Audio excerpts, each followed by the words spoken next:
અમેરિકામાં મોટા પાયે ચાલી રહેલા ગોલ્ડ સ્કેમમાં મિલિયન્સ ઓફ ડોલર્સની કમાણી કરનારા અમુક ગુજરાતીઓને પોલીસે જેલ ભેગા કરવાની સાથે ટેક્સાસના તિલક જ્વેલર્સ બાદ તાજેતરમાં જ માલાણી જ્વેલર્સના 2 શોરૂમ્સ પર થયેલી રેડમાં અત્યાર સુધીમાં $100 મિલિયન જેટલું ગોલ્ડ જપ્ત કર્યું છે અને ટેક્સાસની કોલિન કાઉન્ટીના શેરિફે પણ આ વાત કન્ફર્મ કરી છે. અર્વિંગમાં આવેલા તિલક જ્વેલર્સમાં જાન્યુઆરી 29ના રોજ રેડ પડી હતી, જ્યારે ફેબ્રુઆરી 25ના રોજ જોર્જિયાના ડેકેટરમાં અને ટેક્સાસના રિચર્ડસનમાં આવેલા માલાણી જ્વેલર્સના શોરૂમ્સ પર રેડ કરવામાં આવી હતી. આ સિવાય ચોરીના ગોલ્ડને જ્યાં ઓગાળવાનું કામ ચાલતું હતું તેવી ફ્લોરિડામાં આવેલી ઓર્લેન્ડો ગોલ્ડ રિફાઇનરી પર પણ રેડ કરીને 2 લોકોની ધરપકડ કરવામાં આવી હતી. કોલિન કાઉન્ટી શેરિફ ઓફિસનું કહેવું છે કે ગોલ્ડ સ્કેમની તપાસ હજુ પણ ચાલુ છે, જેના ભાગરૂપે ફેબ્રુઆરી 25ના રોજ મલ્ટિપલ લોકેશન્સ પર રેડ કરવામાં આવી હતી. ગત બુધવારે જે 3 લોકેશન્સ પર રેડ થઈ હતી તેમાં ચોરીના ગોલ્ડનો વહીવટ થતો હોવાના પુરાવા તિલક જ્વેલર્સ પર પડેલી રેડ દરમિયાન મળી આવ્યા હતા. તેમજ ડિજિટલ ફોરેન્સિક એનાલિટિક્સના આધારે પણ તપાસનો રેલો ટેક્સાસની બહાર પહોંચ્યો હતો. માલાણી જ્વેલર્સના જે 2 શોરૂમ્સ પર રેડ પડી હતી ત્યાંથી પોલીસે આખી મિની ટ્રક ભરાય તેટલો મુદ્દામાલ જપ્ત કર્યો હતો, જેમાં કેશ ઉપરાંત મિલિયન્સ ઓફ ડોલર્સના ગોલ્ડનો પણ સમાવેશ થાય છે. રિચર્ડસનમાં જે રેડ થઈ હતી ત્યાંથી માલાણી જ્વેલર્સમાંથી 3 લોકોની ધરપકડ કરવામાં આવી હતી, જ્યારે અત્યાર સુધી થયેલી કુલ ધરપકડોનો આંકડો 20 સુધી પહોંચવા આવ્યો છે, જેમાં તિલક જ્વેલર્સના નીરવ સોની અને તેને ત્યાં કામ કરતી તિથિ પટેલનો પણ સમાવેશ થાય છે. આ બંને હાલ જેલમાં બંધ છે અને તેમના પર કુલ $4 મિલિયન બોન્ડ મૂકવામાં આવ્યો છે અને તેમાં તિથિ પટેલ તો અમેરિકામાં ઇલીગલી રહેતી હોવાનું પણ બહાર આવ્યું હતું.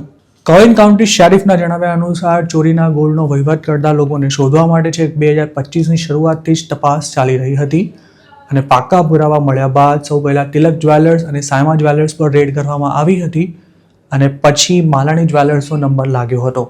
મહત્વની વાત એ છે કે અત્યાર સુધી ભલે $100 મિલિયન ગોલ્ડ જપ્ત થયું હોય, પણ આ સ્કેમનો આંકડો તેનાથી ઘણો જ વધારે હોઈ શકે છે.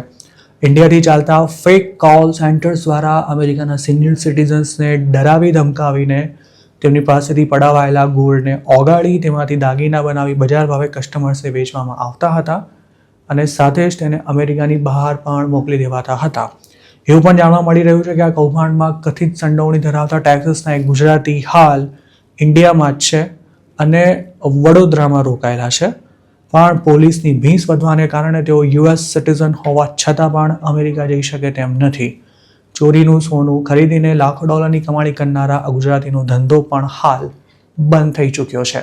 સ્કેમર્સ દ્વારા વિક્ટિમ્સ પાસેથી પડાવાયેલા આ ગોલ્ડને ટ્રેક કરવું પણ પોલીસ માટે ખૂબ જ મુશ્કેલ થઈ જતું હતું, જ્યારે તેને સસ્તામાં ખરીદતા જ્વેલર્સ કલ્પના પણ ન કરી શકાય તેટલો નફો કમાતા હતા. એવું પણ જાણવા મળ્યું છે કે જ્વેલર્સ સિવાય બીજા ઘણા ગુજરાતીઓએ સસ્તામાં મળતા આ ચોરીના ગોલ્ડની મોટા પાયે કેશમાં ખરીદી કરી છે અને જે લોકો હાલ જેલમાં બંધ છે તેમની પૂછપરછમાં પણ આવા કેટલાક લોકોના નામ મળ્યા હોવાથી તેમની પણ ગમે ત્યારે પૂછપરછ થઈ શકે છે. સૂત્રોનું માનીએ તો શિકાગો, ન્યુયોર્ક અને ન્યૂ જર્સીના પણ ઘણા દેશી જ્વેલર્સ આ ધંધામાં તગડી મલાઈ ખાઈને બેઠા છે, પણ હજુ સુધી પોલીસ તેમના સુધી નથી પહોંચી શકી. ઉલ્લેખનીય છે કે અમેરિકામાં ચાલતા પાર્સલ કાંડમાં અત્યાર સુધીમાં ઢગલાબંધ ગુજરાતીઓ પકડાઈ ચૂક્યા છે અને ઘણાને સજા કરવાની સાથે ડિપોર્ટ પણ કરી દેવામાં આવ્યા છે. હજુ 2025 સુધી પોલીસના હાથે ઠગાઈનો ભોગ બનેલા લોકોના ઘરેથી પાર્સલ લેવા જતા ગુજરાતીઓ જ પકડાતા હતા, જ્યારે ચોરીના માલનો વહીવટ કરનારા અને ચોરીનું ગોલ્ડ ખરીદનારા લોકો સુધી પહોંચવાના કોઈ જ પ્રયાસ સફળ નહોતા થઈ રહ્યા.